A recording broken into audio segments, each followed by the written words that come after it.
ఏమి చెప్పినను అన్ని విషయాలంట. విన్నవా వినలేదా చెప్పు. వినకపోతే ప్రభు వాళ్ళ దగ్గరికి వెళ్ళడానికి ఏమాత్రం కూడా మనకు అర్హత లేదు.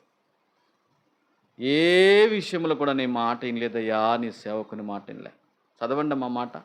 నీవు అన్ని విషయములలో ఆయన మీతో చెప్పినను, మీతో ఏమి చెప్పినను అన్ని విషయములలో ఏమి చెప్పినా కూడా, ఏ కోడికకు చెప్పినా కూడా, ఏ పని చెప్పినా కూడా అర్థం. మన స్వభావం ఎలాంటిదంట అర్థందా. ఒక్క మాట కుదరడం లేదన్నా అర్థందా. అన్న ఒప్పుకుంటాడు కానీ ఆ పరలోకపు అన్న ఉన్నాడు, ఆయనకు చెప్పుకో. ఆయన ఏమంటాడంటే, అన్న నువ్వు పక్కన ఉండయ్యా, నేను చూసుకుంటా వాళ్ళ సంగతి. యథార్థంగా దేవుడు అంటాడు తెలుసా, నువ్వు బాధపడు మాకు, నువ్వు బాధపడదు. నువ్వెందుకు బాధపడతావు? వారు నీతో కాదు అన్నది నాతో అంటున్నారు. ఆ మాట కుదరతనే. ప్రేమైన సహోదరుడా, సంఘాన్ని దుఃఖపెట్టొద్దండి, దేవుని దాసులను దుఃఖపెట్టొద్దండి, దేవుని ప్రజలను సంఘాన్ని దుఃఖపెట్టొద్దండి. మీ కొరకు నిజంగా వారి కార్యక్రమాల్లో చాపలన్నీ సాక్ష్యం పలుకుతున్నాయి, నోరు లేని గుమ్మాలన్నీ సాక్ష్యం పలుకుతున్నాయి. అయ్యో పలానన్న రావడం లేదే, పలానక్క రావడం లేదే, వాటికి నోరు లేదు. ఒక దినాన ప్రభు దగ్గర సాక్ష్యం చెప్తాయి. ఖాళీ చాప ఉందంటే బాధ్యుడవు నీవే, జాగ్రత్త. ఖాళీ చాప కనబడుతుందంటే బాధ్యురాలు నీవే. అర్థంగా. దేవుని మాటను వినకుండా నీ మాట దేవుడు వినాలని అర్థంగా. నీ తాపేత్రంతా, నీ ప్రయాసంతా ఏంటి? దేవుడు నా మాట వినాలా, నేను మాత్రం ఆయన మాట విన్నా, అంతే కదా. యథార్థంగా ఒప్పుకోండి అమ్మా, యథార్థంగా ఒప్పుకోండి, యథార్థంగా ఒప్పుకోండి. వాక్యం చెప్పేది అదే. నీవు అన్ని విషయములలో ఆయన మీతో ఏమి చెప్పినను అర్థందా. నిన్న ఏర్రౌండ్ల ప్రార్థన అర్థందా చేయగలిగిన వాళ్ళందరికీ చేసి, బలమైన కారణం చేత కొంతమంది రాలేకపోయారు. కొంతమందికి నిజంగా తెలిసి కూడా దానికి బాధ్యులు ఎవరండి? నేను కాదు, నేనేం చేయలేదు.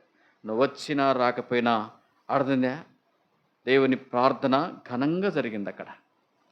దేవుడు నిజంగా ఘనంగా అక్కడ జరిపించుకున్నాడు. అర్థందా. అయితే దానికి బాధ్యురాలు ఎవరు? బాధ్యుడవు నీవే. అర్థందా. బాధ్యుడవు నీవే. ఒక దినాన పోగొట్టుకున్నావు. మరి నిజంగా ఆ సమయం నీకు వస్తుందే చెప్పండి? అన్ని సంపాదించుకుంటావు లోకంలో, ఆ సమయం నువ్వు సంపాదించుకుంటావా చెప్పండి? పోగొట్టుకున్నావు అంతే. అందుకని దేవుని వాక్యంలో ఉంది చూడండి, మాట అక్కడే ఉంది. ఆయన మీతో ఏమి చెప్పినను అన్ని అది కోడ్ చేసుకున్నమాట. అన్ని విషయములలో, కొన్ని విషయాలు కాదు, అన్ని విషయములలో మీరు ఆయన మాట, ఎవడు చెప్తున్నాడన్నమాట? దేవుడే చెప్తున్నాడన్నమాట. దేవుని ఆత్మ నిజంగా మోషే ద్వారా పలికిస్తుంది. మీరు అన్ని విషయములలో ఆయన మాట వినాలి. వింటున్నామా? ఓ దేవా, ఏ విషయంలో కూడా నీ మాట కానీ నీ సేవకుని మాట కానీ వినలేదయ్యా అని యథార్థంగా చెప్తావా?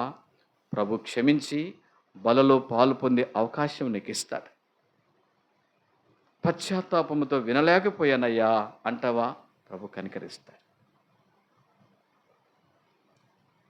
లేదు నిజంగా అంటే లేదని నిజంగా దాటిపోవద్దు.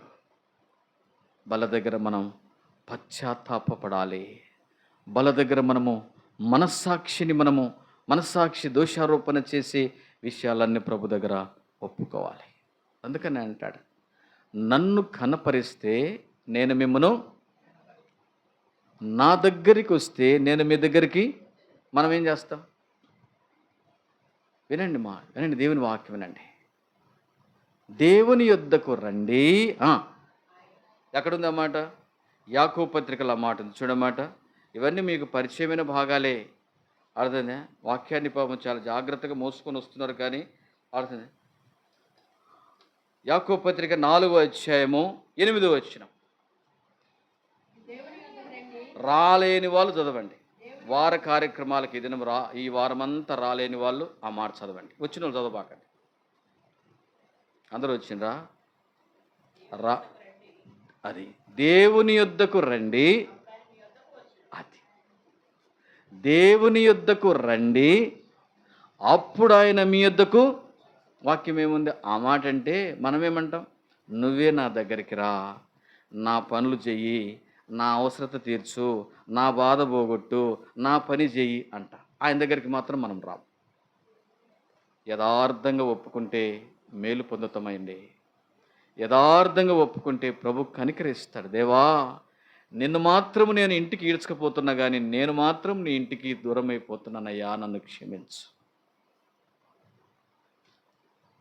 అందుకనే దేవుని వాక్యంలో నన్ను ఘనపరుస్తే నేను వారిని ఘనపరుస్తా. నా యొద్దకు రండి, నేను మీ యొద్దకు వస్తా. నా తట్టు తిరగండి, నేను మీ తట్టు తిరుగుతా. ఇవన్నీ అర్థం కావా? తెలుగే కదా ఇవన్నీ. దేవుని తట్టుకు నువ్వు తిరగకుండా, దేవుని దగ్గరికి రాకుండా, అర్థమైందా? దేవునికి లోబడకుండా, దేవుణ్ణే నిజంగా నువ్వు లాక్కొని పోయి నీ పని చేయించుకుందాం అనుకుంటున్నావా? ఎట్లా అయింది నీ పని? ఎలా జరుగుతుందండి చెప్పండి? ఎలా జరుగుతుంది? దేవుని దగ్గరకు రండి, అప్పుడు ఆయన మీ యొద్దకు వచ్చును. నన్ను గనపరచండి, నా పని చేయండి, అప్పుడు నేను మీ పని చేస్తానని వాక్యం ఉంటే, నీ పని మాత్రం మాకు కుదరదయ్యా, మాకు చాలా పనులు ఉన్నాయ్యా, నువ్వే మా పని వచ్చి చెయ్యి. అక్కోలారా, నిజంగా ఒప్పుకోండి యథార్థంగా. ఇలాంటి వర్తమానాలు మీకు నిజంగా చాలా అరుదుగా దొరుకుతాయి. ఎందుకంటే సంఘము క్షమాభివృద్ధి నొందేటువంటి మాటలు అవి. ఏదో నిజంగా 4 మాటలు మాట్లాడి నవ్వించి పలకరించి అట్లా ఇట్లా అబ్బా వాళ్ళు చెప్పాడని దిగిపోయేది కాదు. అది నేను నేర్చుకోలే. పెద్దల దగ్గర నేను ఏదైతే నేర్చుకుంటూ వచ్చానో, పెద్దల దగ్గర ఎలాగోనే హెచ్చరించబడుతూ వచ్చానో, పెద్దల దగ్గర ఎలాగోనే గద్దించబడుతూ వచ్చానో, పెద్దలకు ఎలాగోనే లోబడుతూ వచ్చానో, దేవుని సంఘానికి ఎలాగోనే లోబడుతూ వచ్చానో, ఆ క్రమమే నిజంగా నా సంఘము కూడా అర్థంగా, నా పిల్లలు కూడా నేర్చుకోవడానికి అర్థమని అలాగనే ఇష్టపడతాను నేను. అర్థంగా దేవుని సేవకుల ద్వారా గద్దించబడుతూ వచ్చాం, దేవుని సేవకుల ద్వారా హెచ్చరించబడుతూ వచ్చాం, దేవుని సేవకుల ద్వారా ఎంతగానో నిజంగా మేము అర్థం నలగొట్టబడుతూ వచ్చాం. నేను ఒక్కసారి చెప్తా, చాలాసార్లు చెప్పి మళ్ళీ చెప్తా చూడండి. ఒక్క కూడికకు రాకపోతే మా దైవజనుని దగ్గరికి వెళ్ళి ధైర్యంగా నిలబడడానికి నాకు దమ్ము ఉండదు. నిజంగా అలాంటి అవకాశం ఆయన ఇవ్వడు నాకు అసలు. ధైర్యంగా వస్తావు, అన్న ప్రార్థన చేయి, అక్క ప్రార్థన చేయి. ఊరుకుందా ప్రార్థనడా? నీ ఇష్టానుసారంగా బ్రతికి ప్రార్థనలు ఊరుకున్నాయా? దేవుని మాటకు లోబడి దేవా సాయం చేయి ప్రభు అని దేవుని దాసుని దగ్గరికి రావాలి కానీ అర్థం నీ ఇష్టానుసారంగా బ్రతికి ప్రార్థన చేయి. వాక్యం అట్లా చెప్పడం లేదండి. వాక్యం అలా బోధించడం లేదు. దేవుని యుద్ధకు మీరు రండి, అప్పుడు ఆయన మీ దగ్గరికి వస్తాడు. మీలో దేవుని మాటకు భయపడి, యెహోవాకు భయపడి ఆయన సేవకుని మాట వినేవారు ఎవరైనా ఉన్నారా చెప్పండి. ఇకనైనా ప్రభా నీకు లోబడతానయ్యా, నీ మాట వింటానయ్యా, నీ సేవకుని మాటకు లోబడతానయ్యా, సంఘానికి లోబడతానయ్యా, నా మీద ఉన్న ఈ భారమంతా తొలగించయ్యా, నా బాధలన్నీ తీసేయ్యా, నాకున్నటువంటి నన్ను వెంబడిస్తున్న పరిస్థితులన్నీ తొలగించమంటే అప్పుడు తొలగిస్తాడు దేవుడు. అప్పుడు దాకా అర్థమే, అప్పుడు దాకా నిజంగా నువ్వు అందుకని అంటాడు ఒక దైవజనుడు, అప్పుడు దాకా నువ్వు ఎంత ప్రయాసపడినా అర్థమే, ఎంత ప్రయాసపడినా ఎన్ని కొబ్బరి నూనె సీసాలు నిజంగా ఖర్చు పెట్టుకున్నా ఏ ప్రయోజనం ఉండదు. నూనె సీసా చేసి ప్రార్థన చేయన్నా ఏం నూనె కాదు, అర్థంగా కాసిన నెయ్యి తెచ్చుకున్న ప్రయోజనం ఉండదు. నేను చెప్తున్నా, యథార్థంగా చెప్తున్నా. దేవునికి లోబడినంత మాత్రాన, లోబడకుండా ఉన్నంత మాత్రాన నువ్వు ఎంతగా నీ సొంత భక్తి ఎంత చేసినా కూడా దేవుని దగ్గర ఏమీ పొందలే. అదే కాల సమయంలో ప్రభు రాకడ దినములు సమీపంగా ఉన్నాయి. ప్రభు రాకడ దినము సమీపంగా ఉంది. దేవుని వాక్యం ఏముందంటే చూడండి మాట, 2 తిమోతిలకు రాసిన పత్రిక 2 తిమోతి రాసిన పత్రిక 3వ అధ్యాయము 16వ వచనంలో మాట ఉంది. దైవజనుడు సన్నద్ధుడై ప్రతి సత్కార్యములను, ప్రతి మంచి కార్యానికి సంఘము సంపూర్ణంగా సిద్ధపడాలి. అది దైవజనుని యొక్క ఆశ. ప్రతి సత్కార్యమునకు పూర్ణముగా సిద్ధపడి ఉండునట్లు దైవావేశము, దైవ ప్లస్ ఆవేశము ఈజ్ ఈక్వల్ టు దైవావేశము. దేవుని ఆత్మచేత చెప్పబడుతున్నటువంటి ప్రతి దైవావేశం వలన చెప్పబడుతున్నటువంటి ప్రతి లేఖనము ఉపదేశించుటకు, ఖండించుటకును, తప్పుదిద్దుటకును అది అర్థంగా ఏం చేయాలంట దైవజనుడు? ప్రతి లేఖనాన్ని ఉపదేశించాలమ్మా. వాక్యం ఎట్టుందమ్మా, అయ్యా వాక్యం ఇలా ఉంది సరి చేసుకో, అమ్మా వాక్యం ఇలా ఉంది సరి చేసుకో. ఉపదేశించాలి, తర్వాత ఖండించాలి. నువ్వు అలా ఉన్నావు, ఇలా ఉండకూడదు. నువ్వు అలా జీవిస్తున్నావు, ఇలా జీవించకూడదు. నీవు ఇలా జీవిస్తున్నావు, దేవుని దగ్గర ఏం పొందలేవు అని ఖండించేటువంటి బోధలు మనం కలిగిన వారంగా ఆ ఖండింపుకు మనం కూడా లోపడాలి. ఖండించుము, తప్పు ఏం చేయాలంట? దిద్దాల. అర్థం ఇవన్నీ ఏం చేస్తారా? అర్థంగా ఉపదేశమన్నా అర్థంగా కొంతమంది కోపమే, మాకైనా చెప్పేది అర్థంగా. కొంతమంది ఖండిస్తే అట్లా ఉండకూడదు, ఇలా ఉండాలి అన్న, ఇలా ఉండకూడదు, ఇలా ఉండాలి, ఇలా చేయకూడదు, ఇలా చేస్తున్నావు, నువ్వు ఇలా చేస్తున్నావు, అలా మంచిది కాదా. ఖండించేదానికంటే చాలామంది నిజంగా రారు. ఖండించేది చాలామందికి ఇష్టపడరు.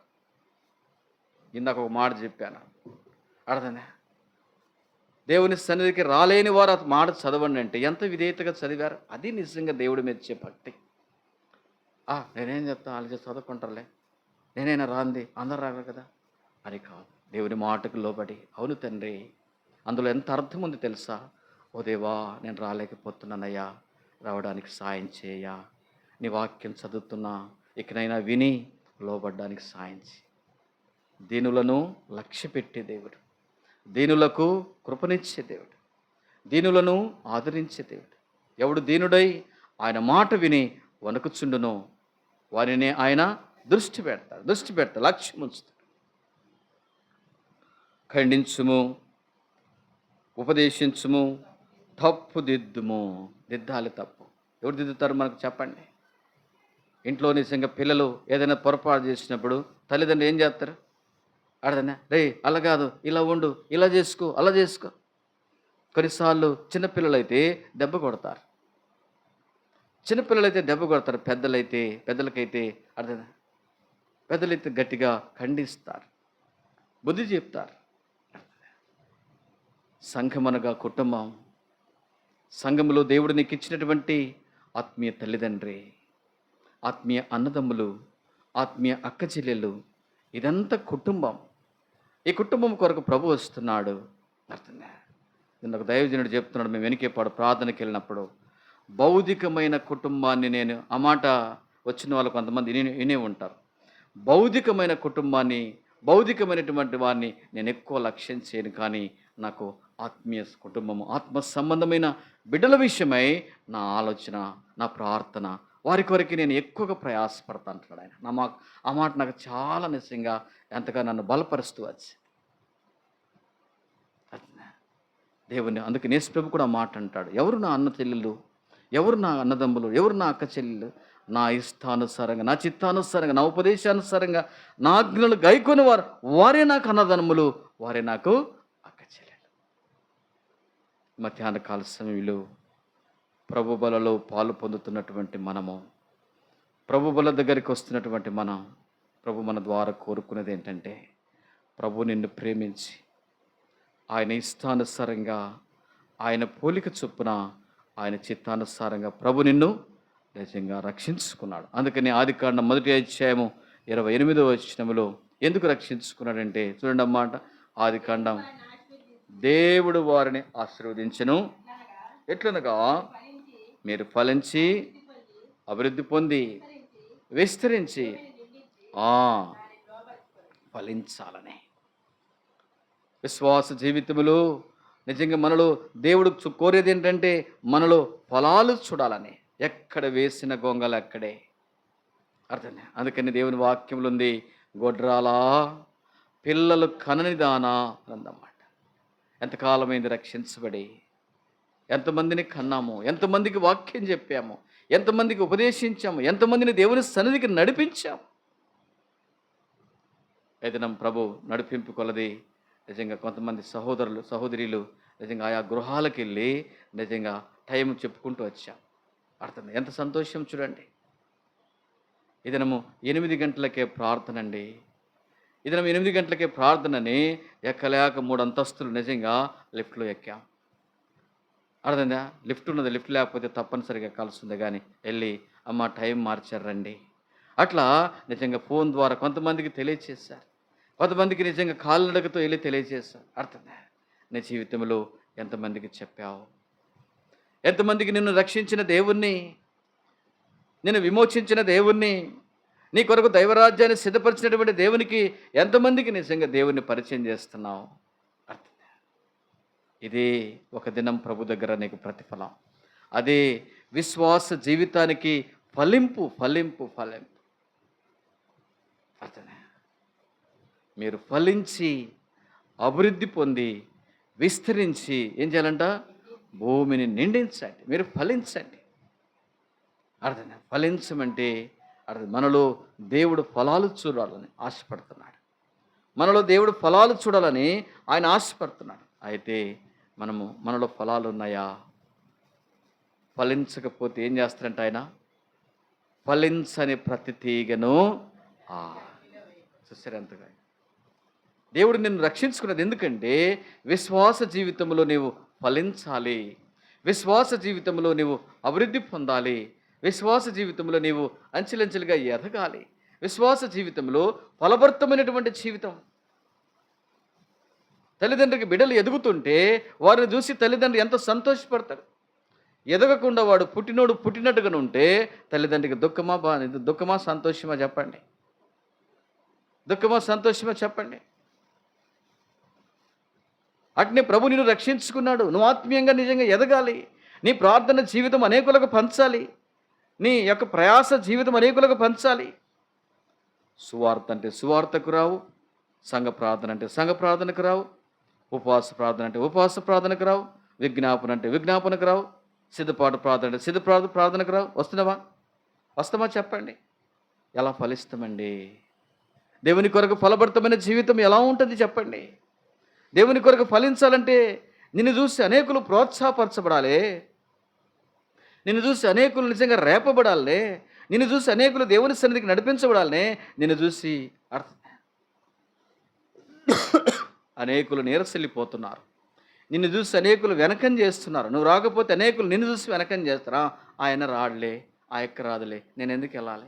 ఎంతమందికి నిరుత్సాహకరంగా బ్రతుకుతున్నామండి. ఇది ప్రభు మెచ్చే భక్తి కాదండి. అమ్మాయా, నా మాటలు కొంచెం కష్టంగా ఉండొచ్చు, కానీ మన ఆత్మీయ జీవితానికి మేలు కలిగించేటువంటి మాటలు. ప్రభు కొరకు ఫలించాలని, ఎదగాలని, దినదినము ప్రభు కొరకు. అందుకనే భక్తుడైన దావీదు అంటాడు, దేవుని ఇంటిని గురించిన ఆసక్తి నన్ను భక్షిస్తున్నది. దేవుని ఇంటిని గురించిన ఆసక్తి నన్ను భక్షిస్తున్నది. మందిరానికి కొంతమంది కొత్తోళ్ళు వస్తున్నారు. పోయిన వారము కొత్తోళ్ళు వచ్చారు. వారు ఎవరా, ఎక్కడి నుంచి వచ్చారా, వారిని గురించి ఆరాధించేవా? రక్షించబడిన నీకు గాక ఎవరికి బాధ్యత ఉంటుందో చెప్పండి? కొత్తగా ఎవరన్నా వచ్చినప్పుడు వారిని గురించి నువ్వు ప్రార్థన చేయాలి, వారిని గురించి ఆరాధించి ఎక్కడి నుంచి వచ్చారని పలకరించావా? నీది నీకే, మనది మనకే ఎక్కువైపోతుంది. కాదు, కానీ విశ్వాస జీవితంలో ఫలభరితమైన జీవితం జీవించాలి. ఫలించే జీవితం ఎప్పుడైతే మనం కలిగి ఉంటామో మన పరలోకపు తండ్రి మనల్ని బట్టి అయినా సంతోషపడతాడు. ఎలాగునా ఫలభరితమైన జీవితం జీవించాలంటే తీగ ద్రాక్ష వల్లకి అంటు కట్టబడింది.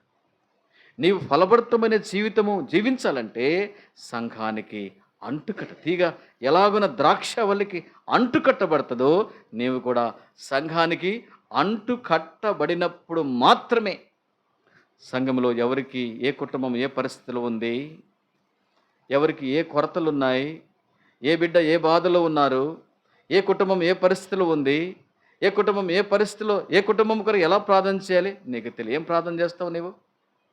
ఎడతెగక ప్రార్థన చేయండి, పట్టుదల కలిగి ప్రార్థన చేయండి, అర్థంగా విసుకక ప్రార్థన చేయండి, మెలకువ కలిగి ప్రార్థన చేయండి, ఆసక్తి కలిగి ప్రార్థన చేయండి. ఇవన్నీ నీ జీవితంలో జీరో జీరో. ఎందుకంటే దేవుని సన్నిధికి రావు, ఇక్కడ ఏం జరుగుతుందో నీకు తెలియదు, నీ సంగతి సంఘానికి చెప్పవు. అంతేనా? నీ ఇంట్లో జరిగే సంగతులన్నీ నిజంగా అన్న నా కొరకు ప్రార్థన చేయమని ఒక్కసారి చెప్పావా? నా కుటుంబం కొరకు ప్రార్థన చేయండి అని చెప్పావా? అది చెప్పవు. సంఘంలో ఏం జరుగుతుంది కూడా తెలుసుకోమా. అలా కాదు, కానీ సంఘంలో ఏం జరుగుతుంది, పిల్లలు ఎలా ఉన్నారు, దేవుని ఇంట్లో పిల్లలు ఎలా ఉన్నారు, దేవుని ప్రజలు ఎలా ఉన్నారు అని నువ్వు ఎప్పటికప్పుడు అర్థం తెలుసుకొని నువ్వు ప్రార్థన చేయాలి. భక్తుడైనటువంటి యోబు ఆ విధంగా ఇతరుల కొరకు ప్రార్థన చేసి రెండంతల ఆశీర్వాదం పొందాడు. రెండంతల ఆశీర్వాదం పొందాడు ఇతరుల కొరకు ప్రార్థన చేసి. అర్థమే, ఇతరుల గురించి మనం తెలుసుకోలేము, వారి పరిస్థితి గురించి నిజంగా నీకు తెలియదు. నువ్వేమని ప్రార్థన చేస్తావు? మనం ఏమని ప్రార్థన చేస్తాం చెప్పండి? దేవుని సన్నిధికి రాలేని వారు ఏమని ప్రార్థన చేస్తారు? నీ కొరకే అయ్యా, నేను, నా కుటుంబము, నా భార్య, నా పిల్లలు, నా కుటుంబము, నా బిడ్డలు, ఇదే నా ప్రార్థన కాదు. కానీ ఏమని ప్రార్థన చేయాలంట? మనుషులందరి కొరకు అనిందన్నమాట. మనుషులందరి కొరకు, రాజుల కొరకు, అధికారుల కొరకు, అది అందరి కొరకు ప్రార్థన చేయాలి. అందరి కొరకు ప్రార్థన చేయాలంటే దేవుని ఇంటికి వస్తే అందరి పరిస్థితులు నువ్వు తెలుసుకుంటావు. అర్థందా? ఈ వారం అంతా మేము పరిచర్య చేశాం. అర్థందా? ఎక్కడికి వెళ్ళాం? ఎక్కడికి? బందరం వెళ్ళాం. రాత్రి 8 గంటలైందేమో వచ్చే వరకు మనం 2 అయింది దగ్గర కదా, 1 గంట అయింది కదా, 1 గంట దాటిపోయింది. అర్థందా? శరీరాలు కూడా లెక్క చేయక అర్థందా 1 గంట అయింది ఇంటికి వచ్చేవారు. మొన్నటి దినాన ఎక్కడికి వెళ్ళామాక ఏనికేపాడు వెళ్ళాం. అప్పుడు కూడా దగ్గర 1 గంట అయింది. ఏం చేస్తామంటే అక్కడ రచంగా అక్కడ ఉన్న పరిస్థితి వారి కొరకు ప్రార్థన చేస్తాం. ప్రభువా, బందరుపురాలు, గరాల దిబ్బలు స్వార్థ చేసామయ్యా, ఆ ప్రాంత క్షేమము కొరకు, ఆ ప్రాంత రక్షణ కొరకు స్వార్థ పత్రికలు తీసుకున్నారయ్యా. అనేకులు దేవుని వాక్యం విన్నారయ్యా, అనేకులు తీర్మానం చేసుకున్నారయ్యా, వారిని రక్షించు అని ఎవరు చేస్తారు ప్రార్థన? వచ్చిన వాళ్ళు చేస్తారు. ఒకవేళ రాలేదు, కుదరలేదు, అర్థం తెలుసుకోవాలిగా. అన్న వెళ్ళొచ్చారు ఆ ప్రార్థనకు, దానిలో నా కుటుంబం ఎలా ఉంది అని ఆ బాగోగులు తెలుసుకొని ప్రార్థన చేయాలి. అది తీగ ద్రాక్షావల్లికి అంటు కట్టబడేటువంటి అనుభవం. అది అప్పుడు ఆత్మీయ జీవితంలో విశ్వాస ఎదుగుతాడంతే, లేకపోతే ఎదగలేడు. అందుకనే యోహాను సువార్త 15వ అధ్యాయంలో మాట ఉంది, నేను ద్రాక్షావల్లిని, మీరు తీగలు. చదవండి అన్నమాట. నేను ద్రాక్షావల్లిని, మీరు తీగలు. తీగ ద్రాక్షావల్లిలో ఉంటే నేను నిజమైన ద్రాక్షావల్లిని, నా తండ్రి వ్యవసాయకుడు, నాలో ఫలింపని ప్రతి తీగ. అర్థమే, ఆ యొక్క దానికి అంటుకట్టబడి ఉండకపోతే, తీగ ద్రాక్షావల్లికి అంటుకట్టబడి ఉండకపోతే ఏమైపోద్ది? అది ఎండిపోద్ది. అది అంతేనా?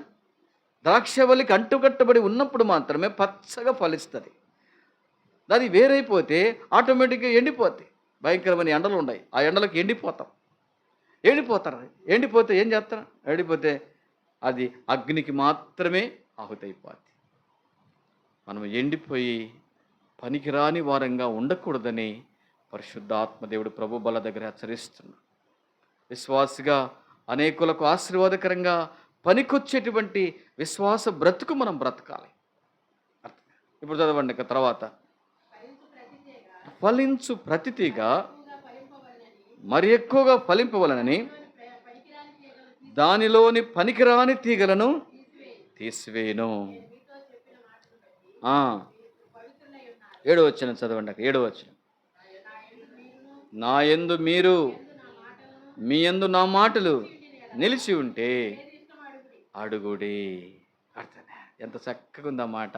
అడుగుతున్నాం మనం కూడా, దేవునికి మనకు దేవునికి, సంఘానికి మనము, అర్థమైందా? అన్నిటికి దూరమే అడుగుతున్నాం. దేవునికి దూరంగా ఉండి, దేవుని కార్యాలకు దూరంగా ఉండి, సంఘ కార్యాలకు దూరంగా ఉండి మనం అడుగుతున్నాం. అయితే వాక్యం ఏం చెప్తుంది?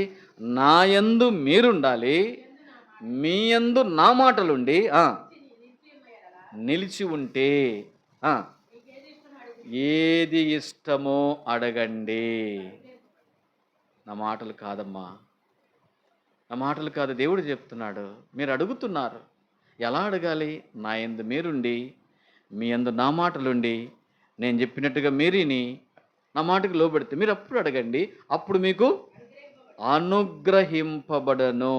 మనకు అనుగ్రహింపబడని కారణం ఏంటో తెలుసా? దేవునిలో మనం లేకపోతున్నాం, దేవుని కార్యాలకు దూరం అయిపోతున్నాం, దేవుని సన్నిధికి దూరం అయిపోతున్నాం, అర్థం, దేవుని సహవాసానికి దూరం అయిపోతున్నాం. అందును బట్టి అర్థమే మనకి ఏమీ దొరకడం. వారు అడుగుతారు కానీ వారికి దొరకడం లేదు. చూసారా ఎక్కడుందన్నమాట? వారు అడుగుతున్నారు కానీ వారికి దొరకడంలే. అడగడమేమో అడుగుతున్నారు, ప్రభా సాయం చెయ్యయ్యా, ప్రభా ఈ పరిస్థితి ఇదయ్యా సాయం, అడుగుతున్నారు కానీ దొరకడంలే. యాకోబు పత్రిక 4వ అధ్యాయం, యాకోబు పత్రిక 4వ అధ్యాయం 2వ వచనం. మీరు ఆశించుచున్నారు కానీ దొరుకుటలేదు. 3వ వచనం చదవండి. మీరు అడిగినను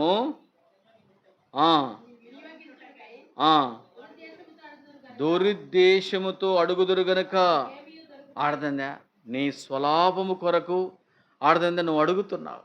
ఆడదందా అందుకని ఎంత చక్కగా ఉన్నాయండి దేవుని మాటలు. చూడమంట, మీరు ఆశించుచున్నారు కానీ మీకు దొరుకుటలేదు. ఆశయం ఉంది పాపం. దేవా నా పని కావాలయ్యా, నా ఇంటి పని కావాలయ్యా, నా బిడ్డల పని కావాలయ్యా అని ఆశపడతారు కానీ దొరకడంలే. ఒకవేళ అడిగినా కూడా మీ కొరకే అడుగుతూ ఉంటారు. అందుకనే దేవుని వాక్యంలో ఏముందంటే, మత్తయి సువార్తలో, ఇవన్నీ కావాలనని మీ పరలోకపు తండ్రికి తెలియను, మొదట ఆయన రాజ్యమును గురించి ఆయన నీతిని గురించి మొదట వెదుకుడి, అప్పుడు అవన్నీ అక్కడే మనము అర్థమైందా పప్పులో కాలేస్తూ ఉంటాం. మనం అడుగుతాం, దేవుడు ఏమడగమన్నాడు? మీకు కావాల్సినవన్నీ అయ్యా నాకు తెలుసు, మీ కొరత ఏంటో నాకు తెలుసు, మీ అక్కరేమిటో నాకు తెలుసు, మీ బాధ ఏమిటో మీకంటే ముందుగా నాకు తెలుసు. మీరు చేయాల్సింది ఏంటంటే, మొదటిగా ఆయన రాజ్యము, ఆయన నీతి, ఆయన కార్యము, ఆయన పనుల గురించి మీరు ముందుకు రండి.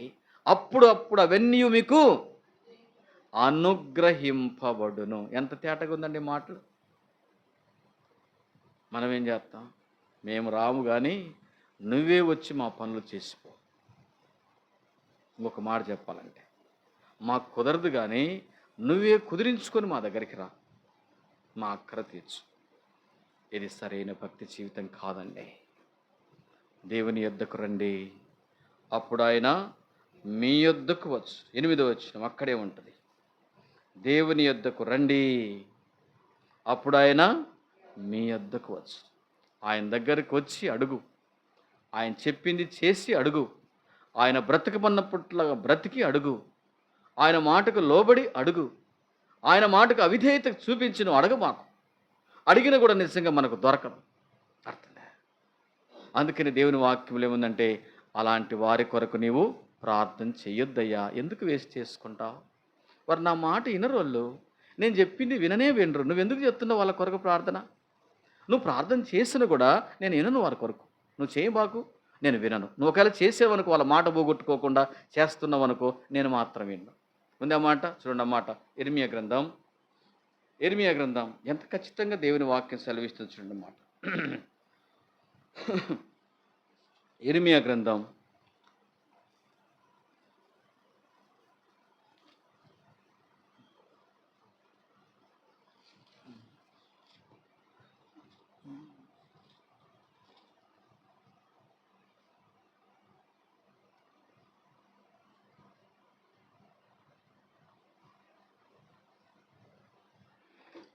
11వ అధ్యాయం, ఇర్మియా గ్రంథం 11వ అధ్యాయము. ఒక మాట చూపిస్తాను, టైం లేదు కాబట్టి ముగిస్తాం. 11వ అధ్యాయము 14 వచ్చిన చూడండి. కావున ఆ, ఆ, పై భాగంలో చూస్తే 3వ వచనంలో కొన్ని వచనాలు చదువుక, ఇశ్రాయేలు దేవుడైన యెహోవా సెలవిచ్చినదేమనగా, ఈ నిబంధన వాక్యములను విననొల్లని వాడు, అంటే విని కూడా ఆచరించి విననొల్లని వాడు. ఇంకా మనం చూస్తే ఇంకా అక్కడ 7వ వచనం మధ్య భాగంలో, నా మాట వినుడి అని పెందల కడ లేచి చెప్పుచూ వచ్చితిని, కానీ అయినను వారు తమ దుష్ట హృదయములో పుట్టు మూర్ఖత వలన నడుచుకొనుచు వినకపోయిరి, చెవియొగ్గిన వారు కాకపోయిరి.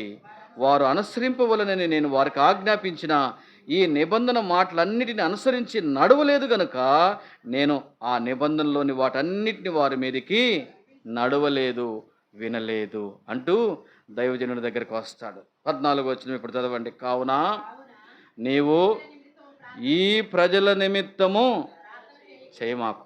ఎందుకు చెప్తున్నావు నువ్వు? నేనే వినను. అర్థంగా, నాకే విరోధంగా ఉన్నారు వాళ్ళు, నా మాటకే వినడం లేదు. నువ్వు చెప్తే వింటున్నా నేను, చెప్పు. నువ్వు చెప్తే నేను వింటున్నా, చెప్పు. నా మాటకు లోబడ్డం లేదు, నా వాక్యానికి లోబడ్డం లేదు, నా ఆజ్ఞకు లోబడ్డం లేదు. అర్థంగా, అదే మాట 8వ వచనంలో ఉందన్నమాట. వారు చెవియొగ్గిన వారు కారు, అనుసరింపవలనని నేను వారికి ఆజ్ఞాపించిన నా ఈ నిబంధన మాటలన్నిటినీ అనుసరించి నడవలేదు. అర్థంగా, నా మాట వారు వినలేదు. అయితే నువ్వెందుకు చెప్తున్నావు వారి కొరకు ప్రార్థన? ఈ ప్రజల నిమిత్తము ప్రార్థన చేయకము, వారి నిమిత్తము మొరపెట్టకము, ప్రార్థన చేయకము. కీడు వచ్చినప్పుడు, బాధ వచ్చినప్పుడు వారు నాకు మొరపెట్టినప్పుడు నేను వింటానంటున్నాడా, విననంటున్నాడా? ఎందుకు ఆ విధంగా బ్రతకాలి చెప్పండి? దేవునికి ఇష్టము కాని బ్రతుకు బతికి ఎందుకు దేవుని దగ్గరికి? అయ్యా, నాకు దేవునికి ఇష్టమైన బ్రతుకు బతికి ఆయన నెమ్మదిపరిచి, ఆయన చల్లబరిచి, ఆయన ద్వారా మనం పొందే ప్రజలంగా మనం ఉన్నాం.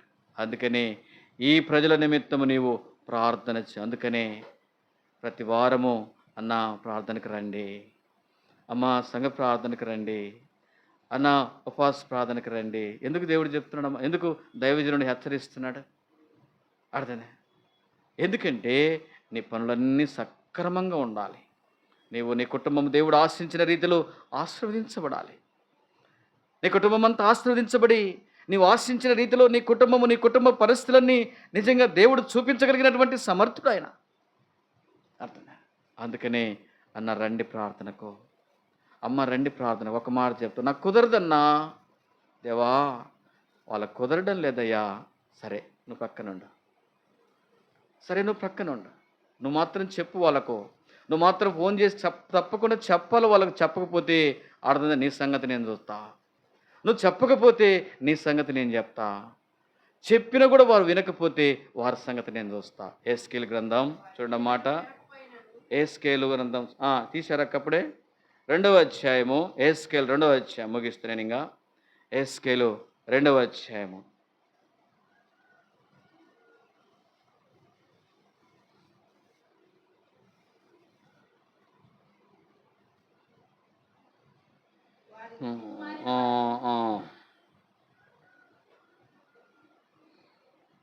వారికి చెప్పు, వారు వినకపోయినా ఆ మాట ఉంటుంది. ఆ మాట 4వ వచనము మధ్య భాగములు, గనుక వారు వినినను వినకపోయినను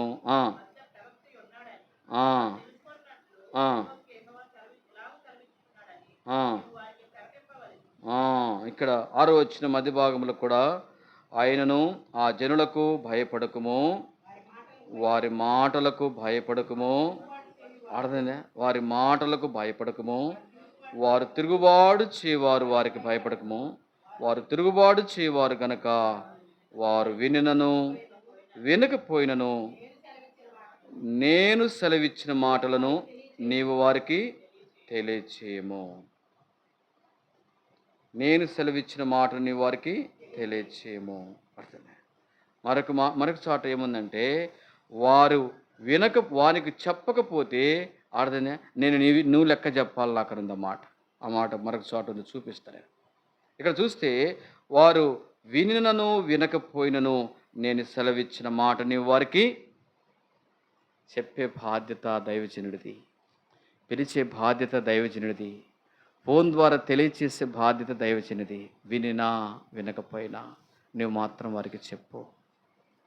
చెప్తున్నాడా? దైవజనుడి దగ్గర నిజంగా మాట వింటున్నామా? అమ్మా ప్రార్థన ఉంది, అయ్యా ప్రార్థన ఉంది, అయ్యా ఉపవాస ప్రార్థన ఉంది, అయ్యా సంఘ ప్రార్థన. నువ్వు చెప్పు వారికి, వారికి చెప్పు. వారు వినకపోతే నేను చూసుకుంటా వారి సంగతి అని మరొక చోట. దేవుని వాక్యానికి లోబడదాం, దేవుని వాక్యానికి లోబడదాం, దేవుని దాసులకు లోబడదాం, ఆయన మాటకు లోబడదాం, ఆయన దాసుడు సెలవిచ్చిన మాటకు లోబడదాం. అపొస్తలుల కార్యములు అదే మాట చూస్తూ వచ్చు.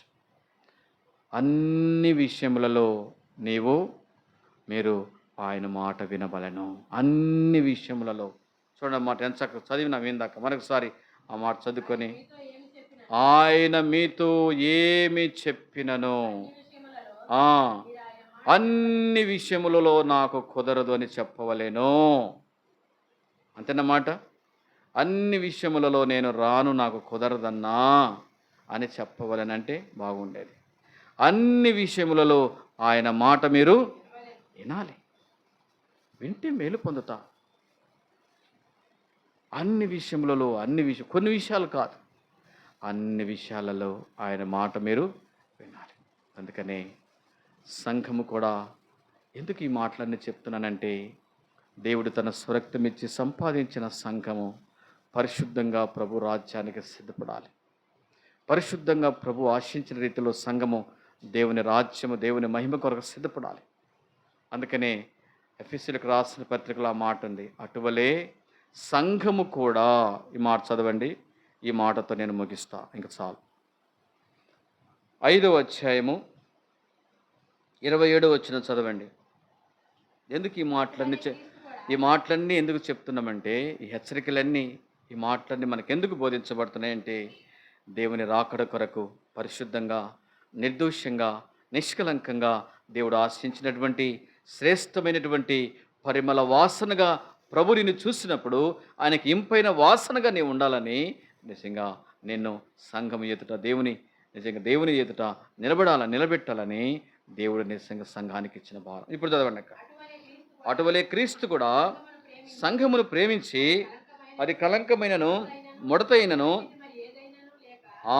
సంఘము కలంకం ఉండకూడదు, ముడత ఉండకూడదు.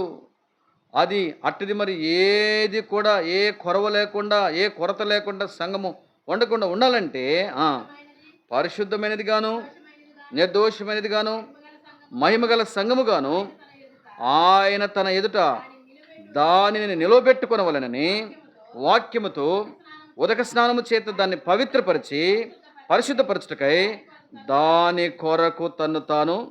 చూసారు ఎంత చక్కగా ఉందన్నమాట. నీవు పరిశుద్ధంగా, నిర్దోషంగా, మహిమగల సంఘముగా నీవు సిద్ధపడాలని ఆయన తన ఎదుట దానిని నిలబెట్టుకో. ఆయన చూసినప్పుడు నీలో పరిశుద్ధత, నీలో నిర్దోషత్వము, నీలో ఆయన మహిమ నిజంగా కనబడాలి. అందును బట్టి ఆయన ఎదుట నిలబెట్టుకోవాలని వాక్యముతో ఉదక స్నానము చేత దాన్ని పవిత్రపరిచి, వాక్యము ఏం చేస్తుందంటే మనల్ని శుభ్రం చేస్తుంది. దేవా, నీ వాక్యం విన్నానయ్యా, నన్ను కడుగు, నన్ను శుద్ధి చేయి, నన్ను తాకు. వాక్యానికి నిజంగా నేను లోబడలేకపోతున్నాను, వాక్యానికి ఎంతో భిన్నంగా ప్రవర్తించిన నా ప్రవర్తన క్షమి. ఇది కడుక్కోవడం అంటే, ఇది దిద్దుకోవడం అంటే, ఇది సరిచేసుకోవడం అంటే. ఇప్పుడు మనం చేసే పని ఏంటంటే వాక్యముతో ఉదక స్నానము చేసుకుంటున్నాం. ప్రభువా నన్ను కడుగు, నేను అలాగున గత వారం అంతా బ్రతకలేదు, రక్షించబడినాను కానీ లోబడలేకపోతున్నాను. వెంటనే ప్రభు క్షమిస్తాడు. నన్ను క్షమించయ్యా, ఇలాగున బ్రతకాలని ఆశపడుతున్నా, బ్రతకడానికి సాయం చేయి. ఉదక స్నానము చేత చదివిన వాక్యముతో ఉదక స్నానము చేత దాన్ని పవిత్రపరిచి పరిశుద్ధపరచుటకై దాని కొరకు, అనగా సంఘము కొరకు దేవుడు తను తాను అప్పగించుకొని మరణించి సమాధి చేయబడి తిరిగి లేచి ఉదయకాల సమయంలో ఇటు అనుభవం కలిగినటువంటి మనము కూడా దేవుని ప్రేమిద్దాం, దేవుని కార్యాలను ప్రేమిద్దాం, దేవుని వాక్యాన్ని ప్రేమిద్దాం, దేవుని సంఘాన్ని ప్రేమిద్దాం, దేవుని మాటకు లోబడదాం. దైవరాజ్యంలో ఆయన ఆశించిన రీతిలో మనం సిద్ధపడదాం. ప్రార్థన చేసుకుందాం. ఒక్క నిమిషం.